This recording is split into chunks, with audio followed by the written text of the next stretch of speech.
மேற்கை ஏற்காதே வீழும் மாறியனே, தர்மம் தோற்காதே தீதி கிட்ட மோதாதே. எங்கேயா கொண்டு போய் கோர்த்து விட்டுருக்கீங்க நண்பர்களே. இப்ப என்ன ஆச்சுன்னு பாத்துக்கிட்டீங்கன்னா, அசையாத மரம் ஒன்று விழுந்தது கீழே. உனக்கு மண்டையில கோளாறு. நாங்கள் ஆள வேண்டாம் என்று தான் நினைத்தோம். நீங்கள் இங்கு வாழ வேண்டாம் என்று நாங்கள் நினைக்கவில்லை. நீங்கள் மேற்கு வங்காளத்தில் போய் வாழ போவோம். அந்த பவுசான வாழ்க்கையை கதவை திறந்து ஓடாத ஓடாத அது மாதிரி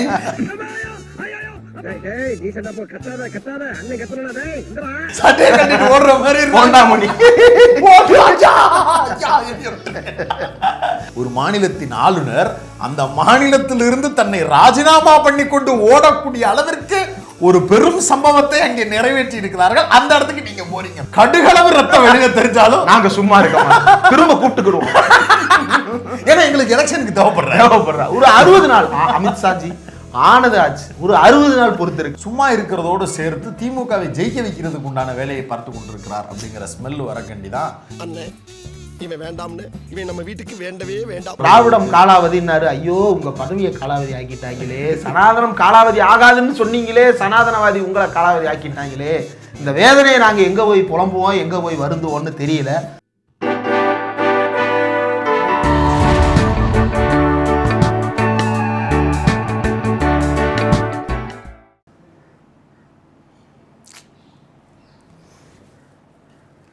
ஸ்டார்ட் மியூசிக். பிரிந்திடவா நீ பிறந்தாய் அன்பே நீ ஊருக்குள்ளே, உன் நண்பர்களை பிரிந்து சென்றாய் நீயோ மண்ணுக்குள்ளே.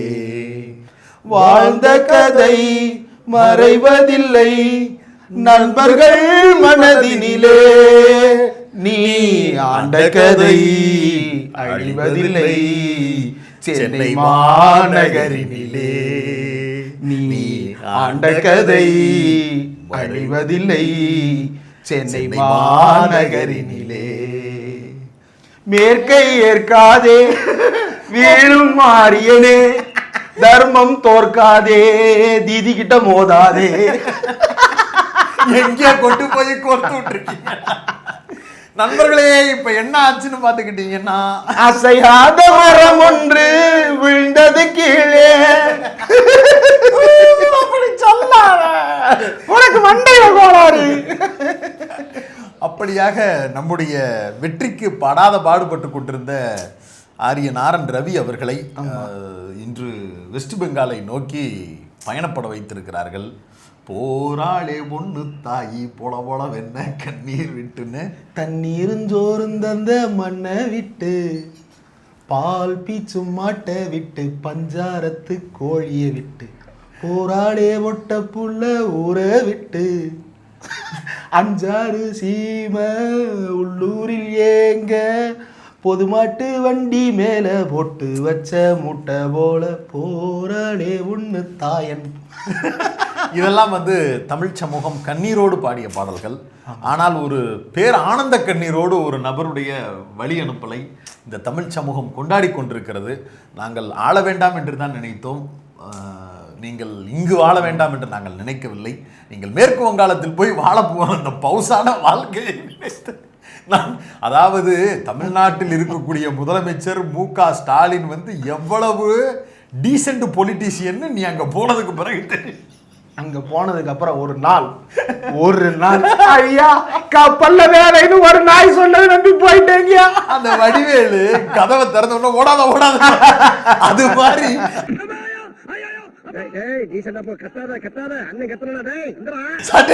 ஓடுற மாதிரி அந்த அம்மா அடிக்கிற அடி எல்லாம் திணிச்சு திணிச்சு ரொம்ப கராத்த வழி இருப்பாரு. இருக்கு அடி மட்டும் தனியா தெரியுது. இவ்வளவு பெரிய மூட்டை வச்சுக்கிட்டு ஒரு ஏத்து ஏத்துனா பாருங்க. எங்க போய் என்னையா பண்ண போற சகல செத்துட்ட நினைச்சு பாருங்க நண்பர்களே. வெஸ்ட் பெங்கால்ல மம்தா பானர்ஜியை வெற்றி பெற வைப்பதற்காக இங்கிருந்து கிளம்பி இருக்கிறார் ஆர்.என். ரவி அவர்கள். ஆமா, வாழ்த்துக்கள். ஆனா போனதுக்கு பிறகு உனக்கு நடக்க போறதுன்னு நினைச்சு பார்த்தாலே கிதக்குன்னு இருக்கு. அதாவது உங்க மேல வெறுப்பு இருக்கிற எங்களுக்கே இப்படி இருக்குன்னா உங்களை சார்ந்தவர்களுக்கு எப்படி? நீ போறது ஒரு கொரில்லா செல்லு. அதாவது மித்த ஊர்லயாவது ஆளுநர்கள் அடாவடித்தனம் பண்றாங்க, அவங்கெல்லாம் நான் போக மாட்டேன், நான் இங்கதான் இருப்பேன். அதாவது நீங்கெல்லாம் ஆர்.என். ரவி என்ன சொன்னாரு, தமிழ்நாட்டை விட்டு போக மாட்டேன், நான் இங்கதான் இருப்பேன், இது என்னோட மாநிலம், அப்படி இப்படின்னு உருட்டிக்கிட்டு இருந்தா. தமிழ்லாம் கத்துக்கிட்டே 15 நிமிஷம் ஸ்பீச் எல்லாம் பண்ற அளவுக்கு ப்ரிப்பேர் பண்ணீங்க. இங்க இருக்கக்கூடிய தலைவர்களுக்கு காவி ட்ரெஸ் போடுறதுல இருந்து ஒரு அரசியல்வாதியா நான் தமிழ்நாட்டில் தான் இருக்கணும்னு விருப்பப்படுறேன்ற லெவலுக்கு நீங்க பிஹேவ் பண்ணீங்க. எப்பேற்பட்ட அடி விழுந்திருந்தா அங்க ஒருத்தர், ஐயா நீ இங்க இருந்து நான் போயிடுறேன், ராஜினாமா பண்றேன் சாமி, என்னை விட்டுருக்கேன், என்ன எப்படியாச்சும் காப்பாத்துற. டபுள் இன்ஜின் சர்க்காருன்னு பெருமையா பேசக்கூடிய மோடி அரசாங்கத்தினுடைய பிரஜையா இருக்கக்கூடிய ஒரு மாநிலத்தின் ஆளுநர் அந்த மாநிலத்திலிருந்து தன்னை ராஜினாமா பண்ணி கொண்டு ஓடக்கூடிய அளவிற்கு ஒரு பெரும் சம்பவத்தை அங்கே நிறைவேற்றி இருக்கிறார்கள். அந்த இடத்துக்கு நீங்க போறீங்க. விடா கொண்டங்கள் எல்லாம் விட்டு கொடுத்து விட்டு ஓடிய தோட்டத்தில் நீ என்ன செய்ய போகிறாய் அன்பு பறவையே? அப்படி ஒரு நிலைமையில் இருக்கிறது. இப்ப இதை வந்து பெங்காலி மொழியில மொழிபெயர்த்து அவர்களுக்கு நம்ம அனுப்பணும். பொத்தி பொத்தி வளர்த்த புள்ள மேகல. நாங்க இங்க ரொம்ப டீசெண்டா அடிச்சு அனுப்பி இருக்கிறோம்.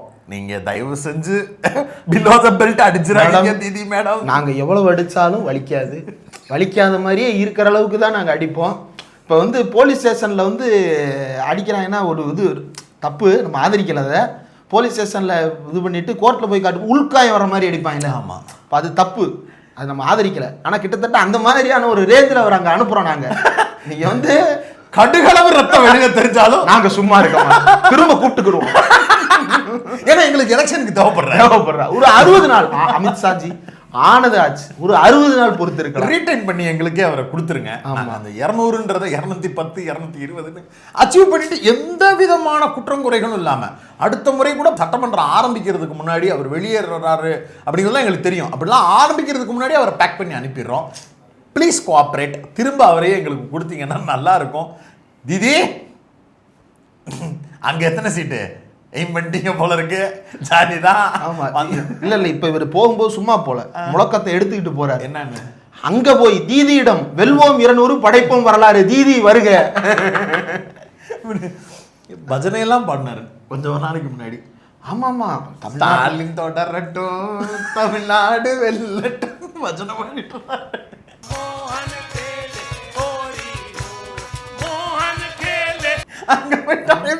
ஏங்க நீங்க இருக்கிற தைரியத்துல தான் நாங்க பாட்டெல்லாம் போட்டோம்.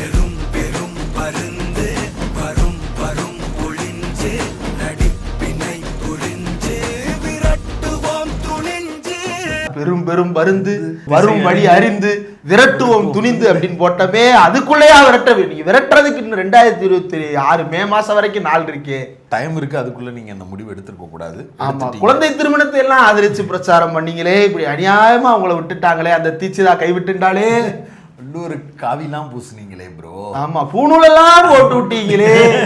இங்க இருக்க ஸ்டாலின் ஆட்சியை வீட்டுக்கு அனுப்புவோம், திராவிடம் என்பது அழிந்து ஒளிந்து விட்டது, பிரிவினை பேசக்கூடியவர்கள் இவர்கள், தேசிய கீதத்தை அவமதித்து விட்டார்கள், இதெல்லாம் சொல்லிட்டு, அதாவது தான் வாழும் காலத்திலேயே தான் நினைக்கக்கூடிய ஒரு கொள்கையை தன்னுடைய அந்த பலனை அனுபவித்து பார்க்கக்கூடிய ஒரு பெரும் வாய்ப்பு இந்த சங்கிகளுக்கு ஒருபோதும் அமையாது போல் இருக்கு. அப்படி ஒரு வாழ்க்கையை வாழ்ந்து விட்டு சென்று இருக்கிறார்.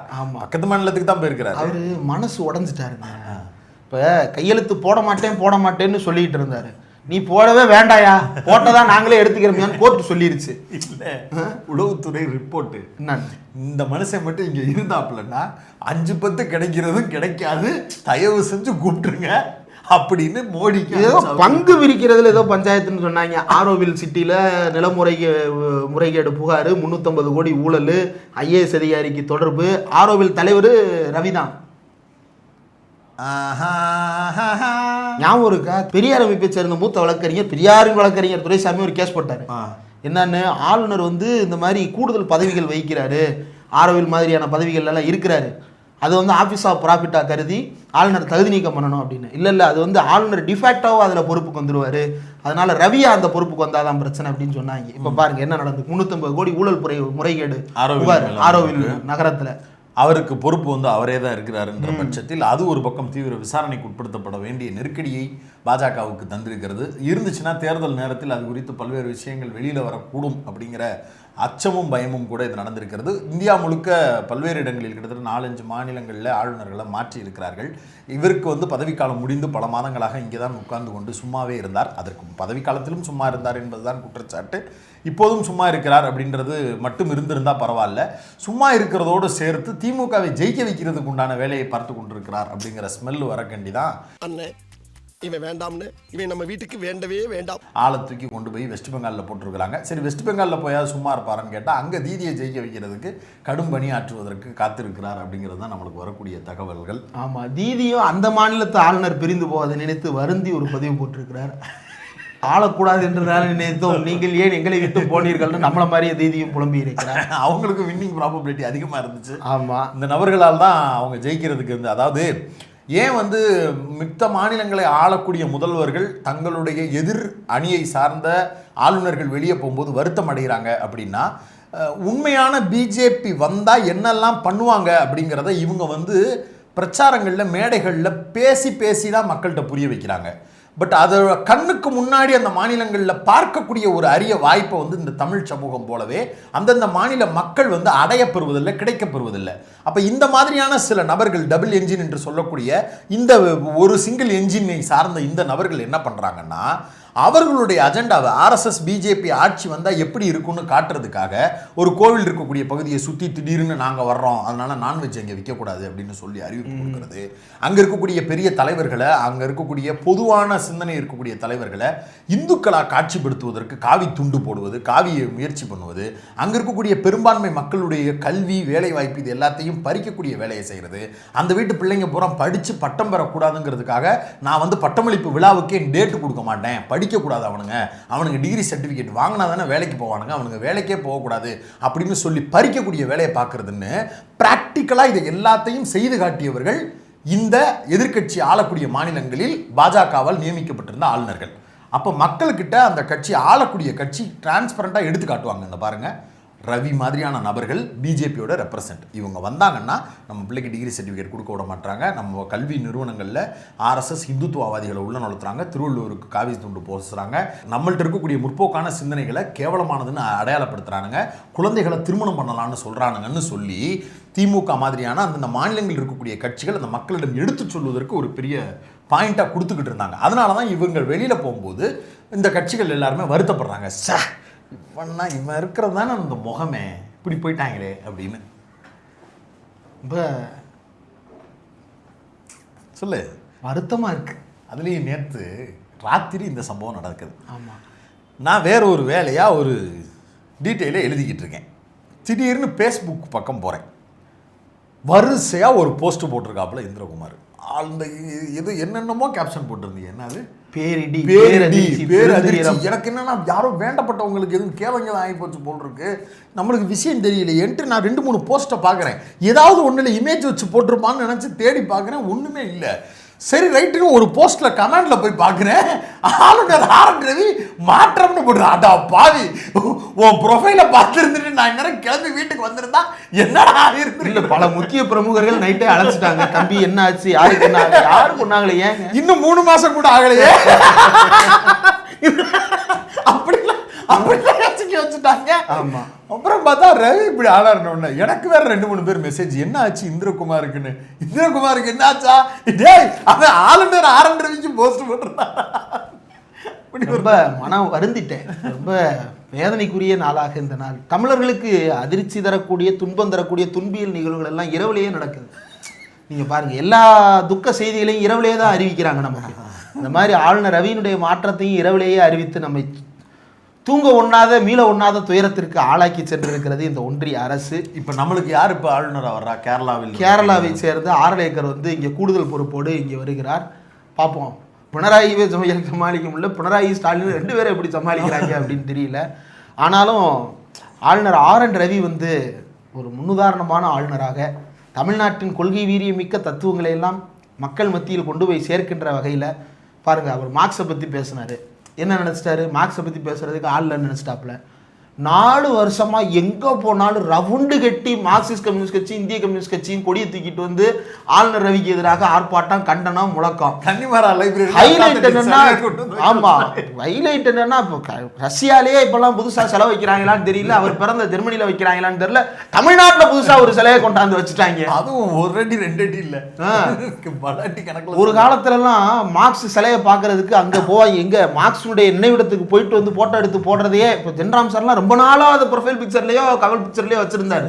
அந்த மாதிரி போயிட்டு வர எல்லா பேரும் ஆஹா மார்க்ஸை பார்த்து விட்டோம் அப்படின்ற அளவு கொண்டாடிட்டு இருந்தாரு. நீங்க எங்க அங்க வரைக்கும் போறீங்க?